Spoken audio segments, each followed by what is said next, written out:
drug use isn't a taboo subject in the military community. We're very aware, and it's very prevalent. Some of them are, a lot of it has to do with alcohol and self-medicating with that. A lot of it has to do with what, the VA wants to give us and say that it's, this is what you need. And it's a lot of just trial and error. And we're going to open up a discussion here in a minute about our own trials and errors. And we're not going to talk about studies here today, and we're not going to talk about statistics unless these guys got them on deck ready to go. But we want to talk about ourselves, and I want to talk about myself, because those are the best ways to make connections, personal ones and experiences, And we got a lot of experiences on this panel today. And it's my pleasure to open it up now that we have everybody. This is the veterans panel, My goal was just to open up a discussion and see what the veterans had to say. And my name again is Chris Foy. From 2003 to 2007, I served in the active United States Army. I was an engineer. I was a crane operator. And I got to go to Korea for 1 year straight out of the gate, and that was an experience in itself. Out of there, I went to Fort Benning, Georgia, where we played around on base, for a while, and I got to go airborne. That was probably the highlight of Fort Benning. And then in between that, we got to go out to Kuwait for a year, where I served with the 63rd Engineers, and we did a lot of fortifications and just road construction on the Iraqi border. And when I came back, it was right into activism. And now that you know a little bit about me, I'd like to introduce the panel. We have sitting next to me Treg Ogborn. He is a current captain in the Massachusetts National Guard. He is a veteran of Iraqi freedom. And it's a pleasure to have somebody with the courage who's active right now to sit on this panel. And he's speaking for his Joes, he's speaking for himself, and he's speaking by his own experiences. And I want to welcome him.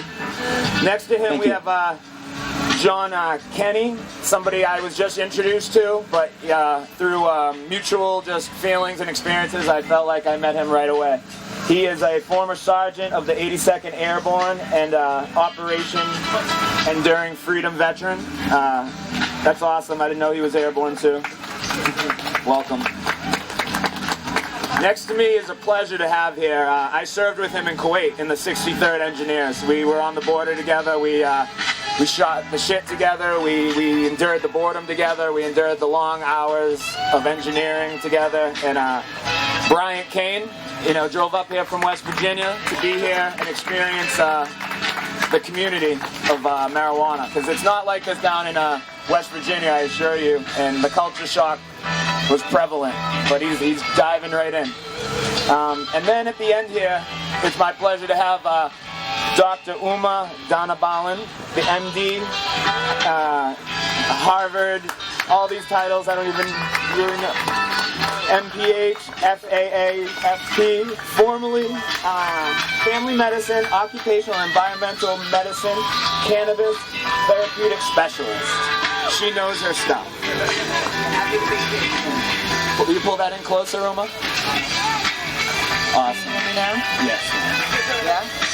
So, I'm going to open it up to them now and let them introduce themselves. And, it's the experiences, And Treg, his perspective is amazing.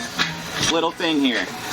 Anything and everything that I say is completely 100% my own personal opinion. It does not in any way, shape, or form construe an official position of the Massachusetts Army National Guard, the Commonwealth of Massachusetts, the United States Army, the United States government, or any other government agency. And I also do not advocate for the active use of cannabis while you're in the service, including myself. I'm not a cannabis user currently, because the DoD tells us it's incompatible with military service.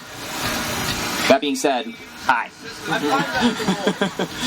So, thanks, Chris, for the great introduction. So, as far as military goes, I enlisted in the Marine Corps in 2003. I was a tank crewman, so 19 kilo for my Army friends up here. Spent a little time there. Then they decided to send me to college. So I graduated from the Citadel in 2008. It's a military school down in South Carolina. got a commission in the Massachusetts Army National Guard, originally as an infantry officer. My wife, Kara, who's the president of Masscann, and also the school administrator for NIC, didn't like the fact that I was in the infantry, so I tricked her and went transportation. So, for those of you that didn't know, a lot of the wars have been on the road.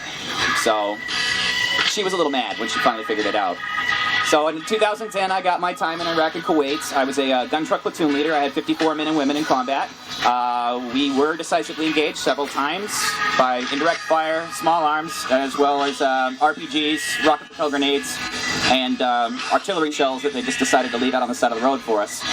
So that being said, still in the service. It's a good time. My primary purpose here is advocacy. So when it comes to veterans issues and it comes to these other guys that are, guys that are out of the service now that are having issues, and we all do, I want to try to lend as much,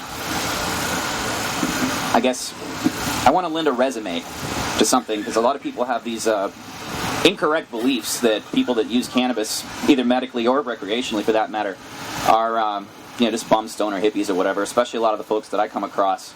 And while I've got about 10 more years until I can be a cannabis user, I'll be sparking a bowl the day I walk out. So basically, thanks for having me here today. I'm looking forward to interacting with the rest of the panel, and we'll talk soon. So I'm John. I served from 2003 till 2010 in the United States Army, and thank you. And I served in Operation Enduring Freedom in Afghanistan with the 82nd Airborne Division. I was an infantryman, and met some of the greatest guys I ever met in my life. And I'm not here to talk about my experiences in the Army, but my experiences after. Once you get out, you go to the VA and they just want to pump you full of medications and you lose your personality. You just become lethargic, you aren't you anymore, and you don't know what's wrong, but you try to figure it out. And a lot of people turn to drinking, and I saw a lot of guys go down that road, and they go down a path that they end up not being able to come back from. And I was seeing a therapist, and my therapist said, I can't really recommend it right now, but you might want to read up on some medical marijuana. Look at the studies, see what you think. And at first I was a little offended because the stigma surrounding in the military is, stoner, burnout, loser, And I was like, oh man, this is how she thinks of me. I think I'm some kind of stoner, burnout, loser. And so secretly I went and I did the research, and I was surprised at what I found. Specifically, active cannabinoid receptive use will help you forget traumatic experience, so you lose that pain. And I found that interesting, and so I started self-medicating, and the results shocked me. It was impressive, and I never smoked during my active years in the Army, but I found my nightmares are very, very infrequent now, and I'm not as anxious. I'm a lot more laid back, not so uptight and wound up. And it's just, for me, it's something I think that everyone could use, especially if they've experienced some kind of a traumatic event. It's something that I think anyone could really benefit from. And that's all I have to say about that. I was in the Army with Foy, haven't seen him since Kuwait. Glad to be here, thank you guys. NIC is rocking, I really love the program. It's been nothing but hospitality since I got here. Really appreciate that. So for myself, when I went to the VA and I tried to get some help with some issues that I either felt guilty about or it was keeping me up at night, they were like, well, let's try these things called Klonopins. And then I did those 3 times a day at 0.5 milligram, and it was just a little too heavy to get classwork done. So they're like, all right, just sleep on Klonopins, eat lorazepam during the daytime, and take these Flexerol to balance that out. And then that was all right, but then I had to get on valproic acid and then promethazine to keep the dope sickness down. And I was only like 23 years old, so that seemed pretty fucked up. So one night I couldn't sleep. My random roommate, who's 19 years old and led a pretty privileged life, was like, man, just smoke weed with me. And I said no, and I watched some South Park, and I still couldn't fall asleep, so I was like, I'm gonna smoke this weed. And ever since then, I've been great, man. It works, I'm a successful small business owner at home. I don't sit on the couch all day just smoking out of my mind. I got a dog that I love, and I try to be a nice guy to my friends and family. That's what it's about. Appreciate you guys coming out. Smokes weed, good person. You know, I want to slide it down to Uma, so we make sure we can hear everybody. Just get rid of that thing. This is, you know, that's the personal experience and the personal discovery. But Dr. Uma here is the science. And Dr. Uma, I want to ask you a question. My big thing with the VA and my experience, you know, and, you know, kind of trying to line that up with my personal experimentation with marijuana as a medicine of self-medicating. Like, why are doctors so willing to prescribe all the medicines that these guys just said? As far as doctors, the vets actually have a directive that has been put out in July of 2011 by Dr. Petzold, which clearly states all vets that are in states where medical marijuana is available, they are allowed to use it and not have any of their other medications stopped. But that is not the reality of what is happening out there. So we need to have each one of us make sure that if we do know a vet or have somebody that is in touch, a family member, let them know what their rights are. Let them know to educate their doctors. The problem of the interface becomes that the patients are going to a VA administration. The doctors that work for the VA are governed by federal mandates and their regulations. Therefore, they cannot write or recommend for you to use cannabis, which is fine by me. So send them to us. Send them to doctors that do know about it. And I tell my patients, the question is, ask people, what do you know about cannabis? What do you know? If you don't know, let me help you, educate you, and get the myths taken away and give them the facts. Cannabis is a medicine, and that's what you guys all need to understand. Cannabis is a medicine. It's been around for thousands of years. We had it taken away, and I'm not going to go there, but it's all about money. It's all about money and people having their agendas. But now we have our agenda, which is to get people the right to get their medicine. And question for Obama, why should the state you live in make it that you can't get your medicine? Why does it matter which state you live in to get cannabis? And nobody, and this is a nobody, has ever died from cannabis. Nobody. Take that home. Okay? Tell that to your doctors that are prescribing these medications. And I have a statement. Cannabis is not the entrance drug. It's the exit drug from pharmaceuticals and narcotics. And that's coming from Dr. Uma. Okay?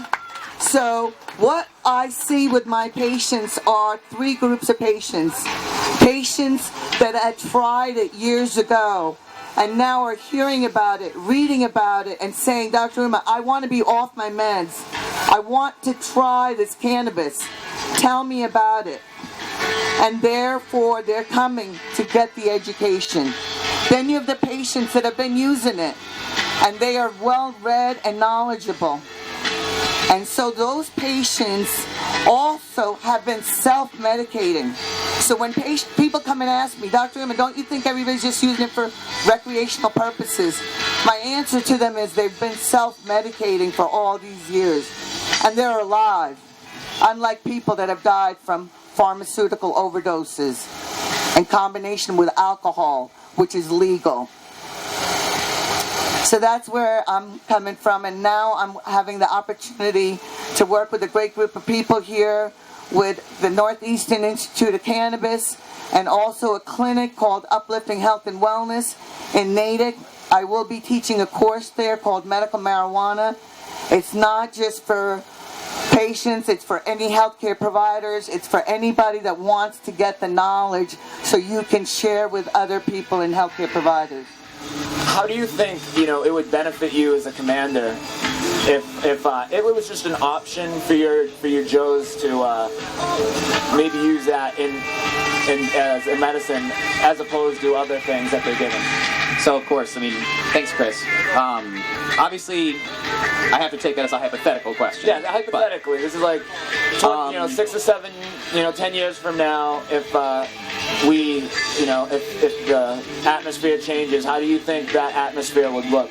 Well, that's a really good question, and I mean, one of the things that people sometimes don't really understand about the military is that it's not as breakable as people seem to think. Like, just like when we, were you guys still in when Don't Ask, Don't Tell was repealed? I remember that.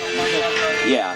So, Don't Ask, Don't Tell got repealed one day, and the next day we were still the United States Army. It wasn't a big deal.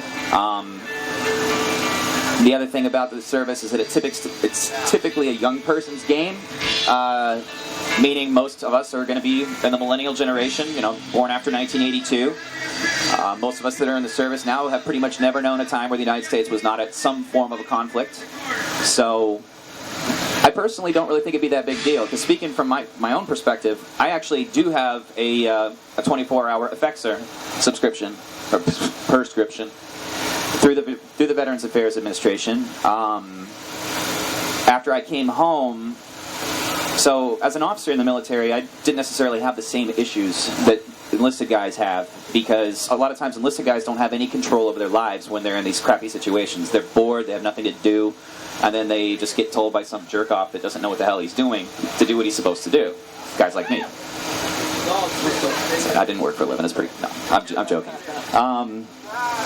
So they end up with these symptoms that are much more. They're just different.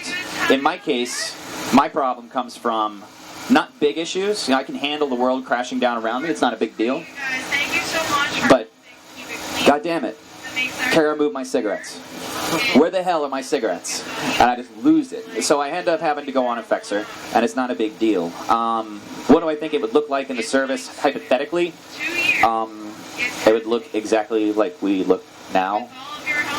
So many of us are medicated anyway that it wouldn't really change anything.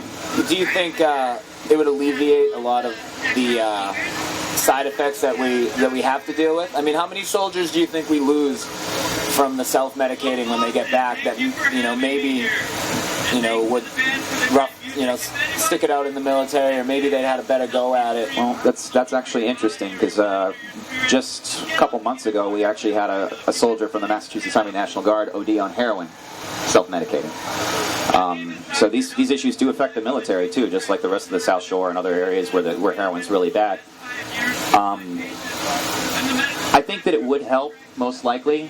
I mean, obviously you can't be intoxicated during the day in any way, shape, or form. I mean, there's certain strains that would probably be okay. I know some people that try harder than others to not be at least get caught. Oh, of course, but there's probably certain strains that would be preferential over others. The other thing that we deal with a lot of time is suicides. I believe that there's 33 veterans a day that commit suicide. Either one.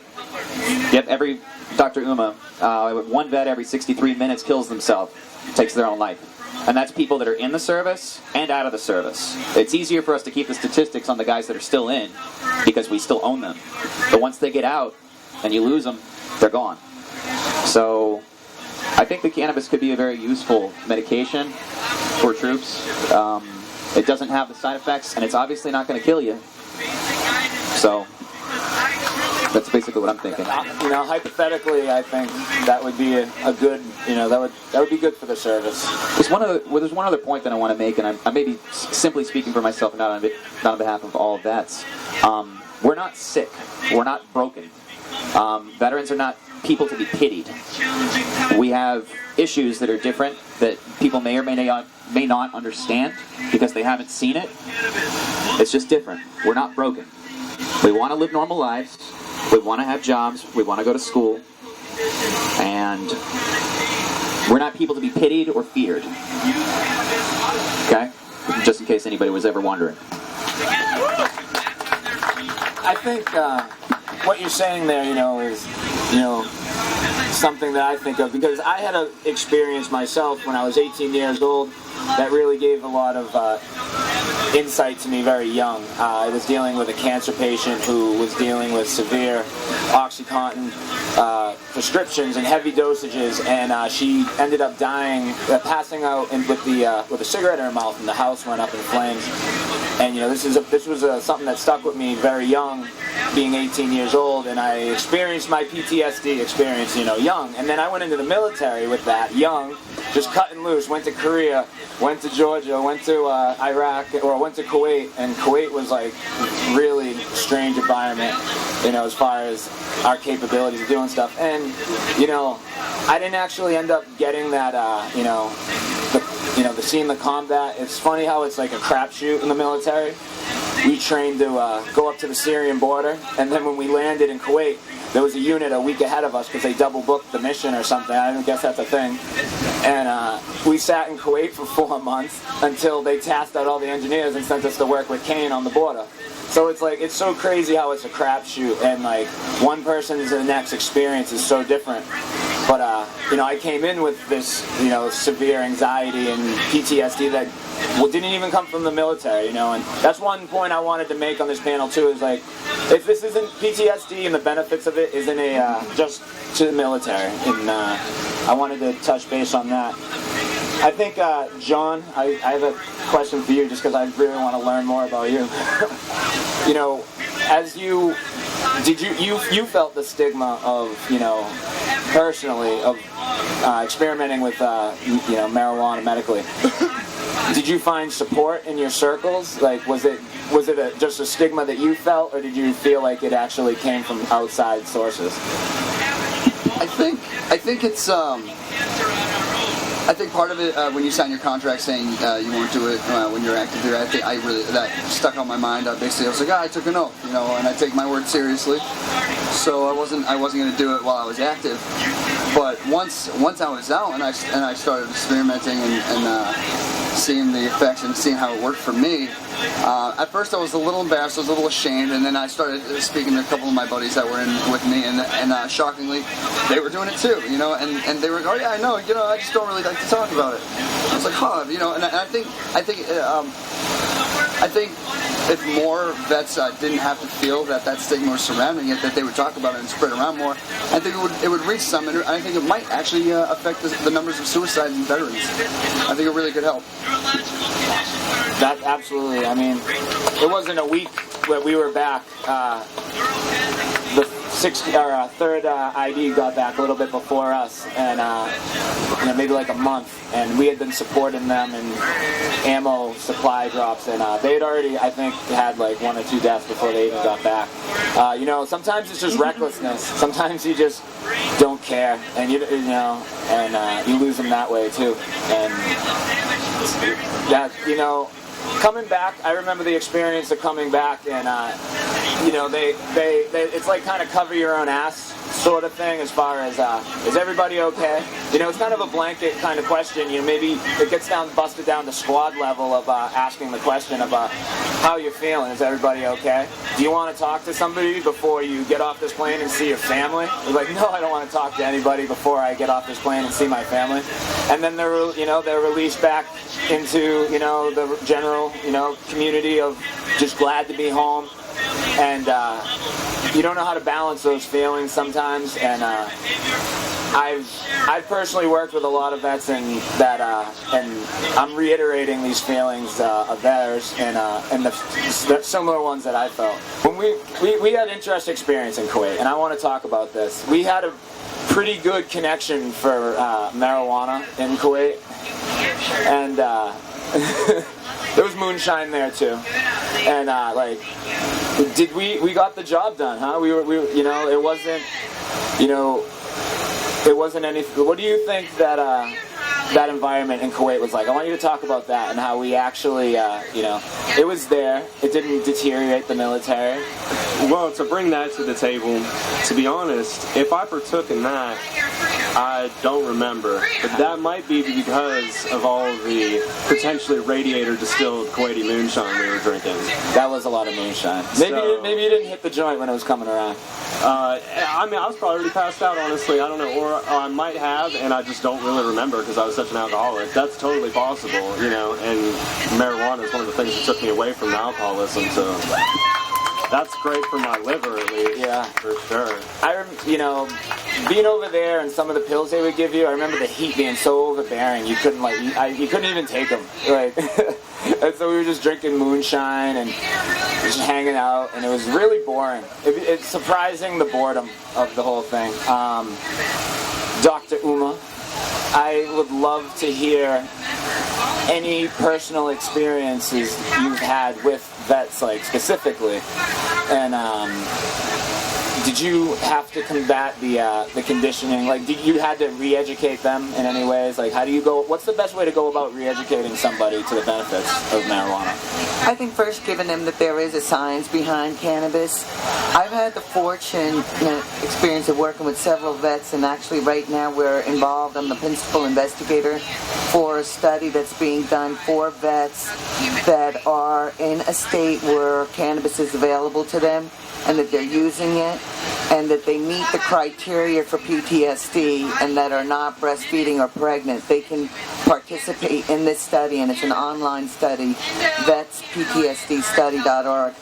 And one of the things that we're realizing is that a lot of them are very afraid to talk about this, and the fear factor is huge. And I think being able to let them know they could do this online, and that they could do this where they're reporting their symptoms, how they're using the cannabis, and they're actually getting off of their other medications, or they're at least being able to decrease their medications. And for anybody on psychiatric meds, you can't just abruptly stop. PTSD diagnosis is not across the board as a criteria as of yet in all states where medical marijuana is available. So that's something that we do need to have, is there needs to be some standardization for these criteria that people can meet in order to get their certification. Massachusetts is fortunate that way, where it does give the doctor the discretion to be able to recommend it for other things than the top 8, which is usually glaucoma, HIV, nausea, hepatitis C, Crohn's, COPD, asthma, and the list goes on. But I think the vets want another option. They want to live life. And the vets is not just them. It's their family members. It's the people that they have to work with. And you mentioned something, Treg, about anger, flashbacks. These are real feelings that these people are experiencing, not being able to go to a place. I mean, these are the symptoms of PTSD. And you're right about that with Chris. It's not just the vets. Anybody that's had an experience or heard of an experience that's been traumatic and having to deal with that is post-traumatic stress disorder.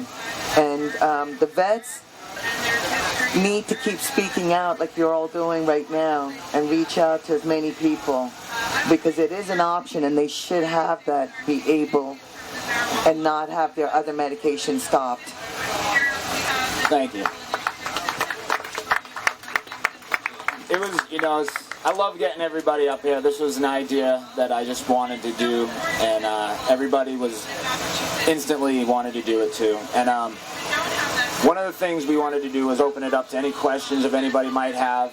If there's any veterans in the audience, what experiences you might have had, and if they at all mirrored ours, we'd like to talk to you about it. If anybody has any questions, or for Dr. Uma too, we're going to open it up right here, and if not, we're probably going to wind it down and see what's next on the list.